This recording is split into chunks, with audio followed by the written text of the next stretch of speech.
0.35, ये बात है बस। z तो इजीली निकल आया x बाय y से, पर डेल्टा z निकालने के लिए काफी मशक्कत करनी पड़ी।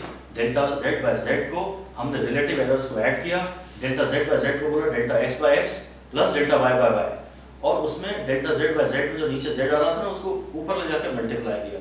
ये ऊपर ले जाकर मल्टीप्लाई करने वाला पार्ट हम मिस कर देते हैं, इसे आप ध्यान रखिए। हम जो डेल्टा z बाय z निकाला था हमने, ऐसा हमने इसको लिखा था delta z by z is equal to delta x by x plus delta y by y, क्योंकि डिवीजन में भी रूल है कि रिलेटिव एरर्स को ऐड करना है। तो अब आपको जब डेल्टा z निकालना है ना, z में एरर निकालनी है, तो इस z को आप यहाँ ले जाइए, इस z से मल्टीप्लाई करिए, तब आंसर डेल्टा z का मिलेगा। फिर आप अपना आंसर देना z plus minus delta z। ये बात अब डिवीजन की भी समाप्त हो गई है। अब हम थोड़ा और इंटरेस्टिंग केस पढ़ रहे हैं, जिसमें जो रिलेशन है दैट इन्वॉल्व्स हायर पावर। मान लीजिए कोई रिलेशन है x is equal to a to the power n, ये है सपोज।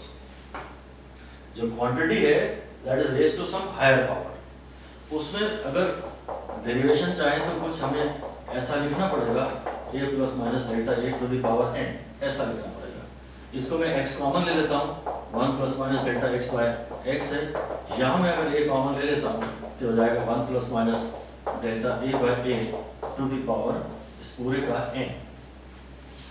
तो ये x हो जाएगा और यहाँ ब्रैकेट खुल के a to the power n आ जाएगा। यहाँ मैं लिख लेता हूँ x into 1 plus minus delta x by x। एक बार फिर डेरिवेशन इंपॉर्टेंट नहीं है, हालांकि कुछ तो सीखेंगे ही, और बात तो फिजिक्स की कर रहे हैं, बात तो मैथ्स की कर रहे हैं, तो कुछ तो सीख ही रहे हैं।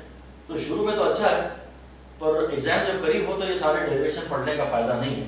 अभी तो हमारा कुछ ना कुछ डेवलपमेंट हो ही रहा है। ये है 1 plus minus delta a by a to the power n, ऐसा है। घात जो है वो n है। अब x और a to the power n ये तो हम पहले काट देते हैं। तो 1 plus minus delta x by x is equal to 1 plus minus delta a by a to the power n। यहाँ अब हम लगाएंगे बायनोमियल थ्योरम, द्विपद प्रमेय। तो ये डिस्कशन का यही फायदा है कि चलिए इस बहाने हमारी कम से कम बायनोमियल थ्योरम तो हम सीखें, द्विपद प्रमेय। बायनोमियल थ्योरम बहुत ही ज्यादा सिंप्लीफाई कर देता है चीजों को। अगर ये ब्रैकेट के अंदर दो ही टर्म्स हैं, इसलिए इसका नाम है बायनोमियल, एक ये है और एक दूसरा जो है ये एक से काफी छोटा होना चाहिए। ये 1 होना चाहिए, ये 2 3 नहीं चलेगा पहला टर्म। ये किसी भी हाल में 1 होना चाहिए। अगर ये 1 नहीं है तो आप कुछ कॉमन ले जाइए बाहर, वेनिश निकाल लीजिए। यहाँ जो टर्म है वो फिर 1 से बहुत ही छोटा होना चाहिए।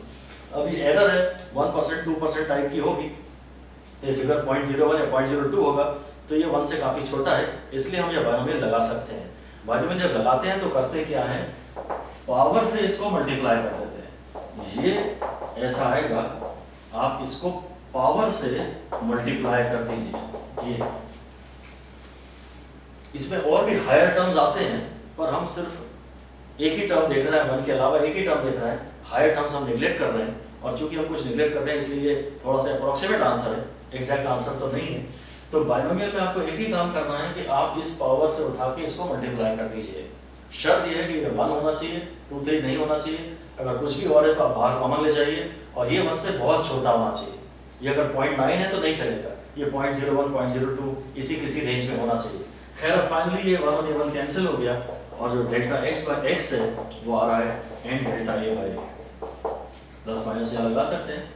बाहर ही प्लस माइनस का इतना महत्व नहीं होता, कभी ब्रैकेट होता है तो उसके अंदर क्या साइन है वो बड़ा महत्व होता है। ब्रैकेट के अंदर हमारा हमेशा प्लस ही साइन आया करता था। तो अब रूल ये हो गया कि अगर बेसिक क्वांटिटी ऐसी थी जिसमें घात थोड़ी ज्यादा थी, पावर हायर पावर था, तो error gets multiplied by the power. ये एरर है a में, अब error gets multiplied by the power, error becomes power times.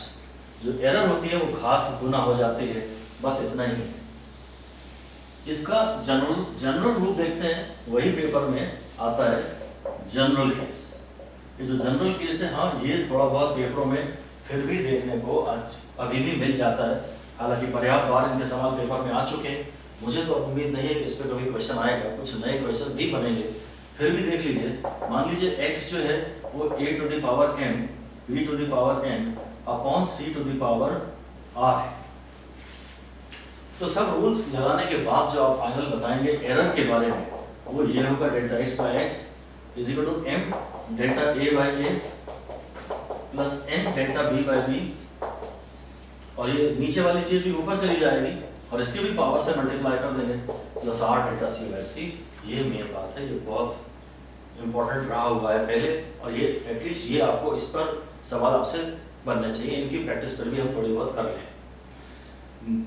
Denominator में वैसे ऊपर जाता तो पावर हो जाता सी का पावर -8, सी की घात हो जाती -8, परंतु चूंकि एरर का चैप्टर है इसलिए कहीं कोई माइनस साइन तो चाहिए ही नहीं होता, एरर में कहीं कुछ भी माइनस नहीं होता, कहीं कोई माइनस साइन चाहिए ही नहीं।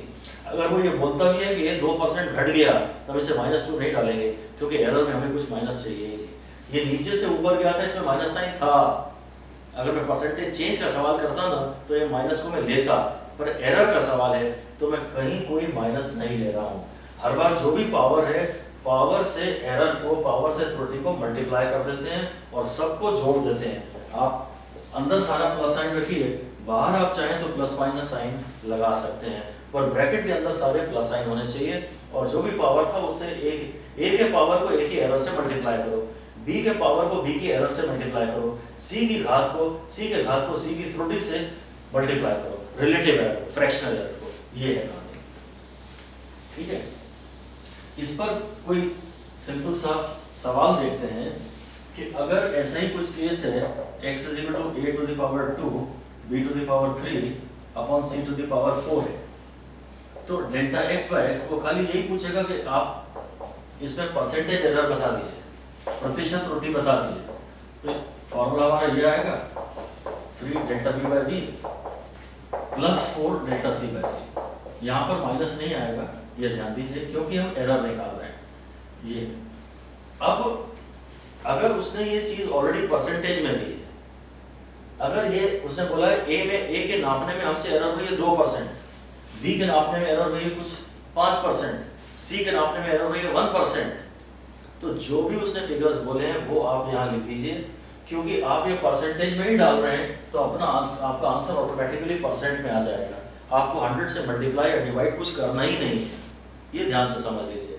अगर उसने एरर परसेंटेज में दी है तो आप यहाँ जो कुछ भी डाल रहे हैं वो परसेंट में है, ये परसेंट में है, ये भी प्रतिशत में है, तो जो आंसर आएगा वो अपने आप परसेंट में आएगा। आपको ना तो 100 से मल्टीप्लाई करना है, ना 100 से डिवाइड करना है, बस। अगर ये उसने फ्रैक्शन में दी है तो आपका आंसर भी फ्रैक्शन में आएगा, पहले आप भिन्न में निकाल लीजिएगा, बाद में 100 से गुणा कर लीजिएगा। ये है।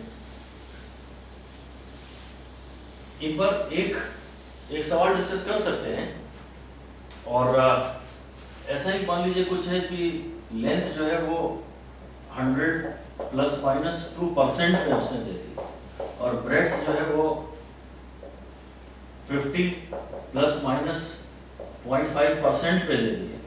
ये है। अब वो कहता है एरिया निकालिए, और जो एरिया में एरर आएगी वो भी परसेंट में व्यक्त कीजिएगा। तो एरिया तो लेंथ इनटू ब्रेड्थ आ जाएगा, एरिया तो लेंथ इनटू ब्रेड्थ आ जाएगा, और वो सीधे 100 × 50 हो जाएगा, जो भी यहाँ यूनिट्स हैं। 2% का मतलब है ये लेंथ में एरर 100 की 2% है, और ब्रेड्थ में एरर 50 की 0.5% है। तो एरिया तो खैर ये 5000 हो जाएगा। और अगर आपको अब डेल्टा a बाय a चाहिए, जो कि delta l by l plus delta b by b होगा, तो डेल्टा l बाय l ही डायरेक्टली ये दिया हुआ है उसमें। जो 2% है ना, ये 2% एरर है, तो ये ऑलरेडी परसेंट में दिया हुआ है 2%, ये ऑलरेडी परसेंट में दिया हुआ है 0.5%, तो टोटल एरर जो आपकी आई है वो 2.5% है। आपको अलग से निकालना नहीं है कि डेल्टा l है, डेल्टा l अगर मैं निकालता ना तो डेल्टा l आता 2/100 × 100, डेल्टा b आता ये 0.5/50 सॉरी 0.5/100 × 50 ऐसा आता। भाई 50 का अगर 0.5% निकालना है तो फिगर काफी छोटा आएगा, 50 का 0.5% निकालना है तो फिगर काफी छोटा आएगा। छोटा लाना है तो मैंने 100 से डिवाइड किया, ये तो खैर 100 ही है इसलिए फर्क नहीं पड़ रहा। हम जब ये निकालते हैं, इसकी वैल्यू निकालते हैं पर सेंट, सेंट मतलब 100, पर 100 हमको करना रहता है, पर 100 से डिवाइड करना है। या बेसिकली आपको ये ध्यान दिलाना चाहिए कि आंसर छोटा लाना है तो 100 से डिवाइड कर दो। परसेंट में कभी कभी 100 से मल्टीप्लाई भी करना पड़ता है, तो बड़ा लाना है। अगर 20 में से आपको 5 मार्क्स मिले हैं, ये कितने परसेंट है, तो फिर आंसर बड़ा लाना पड़ता है, तो फिर हम 100 से मल्टीप्लाई करते हैं। तो परसेंट में कभी कभी दिक्कत आती जरूर है, पर ये बहुत ही प्यारा एग्जाम्पल है कि जब ये इसने परसेंट में दिया है, ये directly delta L by L है, ये directly delta B by B है, और ये भी परसेंट में और ये भी परसेंट में, तो ऑटोमेटिकली परसेंट में आ जाएगा। मैं अपना आंसर जो दूंगा ना इस समय, मैं अपना जो आंसर दूंगा कोई एरिया का वो बोलूंगा 5000 प्लस माइनस 2.5%। अब ये 2.5% इसका है, लेंथ में जो एरर थी वो इसकी 2% थी, ब्रेड्थ में जो एरर थी वो इसकी 0.5% थी, और इस कैलकुलेशन से जो एरिया में एरर आई है ना वो 5000 के 2.5% है। बस अब फाइनली लास्ट 2-3 टर्म्स और डिफाइन कर लेते हैं। मैं एक टर्म डिफाइन कर रहा हूं, रिजोल्यूशन। रिजोल्यूशन यानी कि विभेदन। मतलब बात ये, रिजोल्यूशन एक किसी इंस्ट्रूमेंट का जो रिजोल्यूशन होता है ना, वो उसकी लीस्ट काउंट के बराबर होता है कि हम कितने पास के मेजरमेंट्स को आंख से डिफरेंशिएट कर सकते हैं। वही शायद रिजोल्यूशन का मतलब है। किसी इंस्ट्रूमेंट की जो लीस्ट काउंट होती है, अल्पतम अंक आप होता है, अल्पतम अंक होता है, जो सबसे छोटा अंक हम नाप सकते हैं, अल्पतम अंक, उसको रिजोल्यूशन कहते हैं। इसलिए किसी स्केल की लीस्ट काउंट 1 मिलीमीटर है तो उसका रिजोल्यूशन 1 मिलीमीटर है।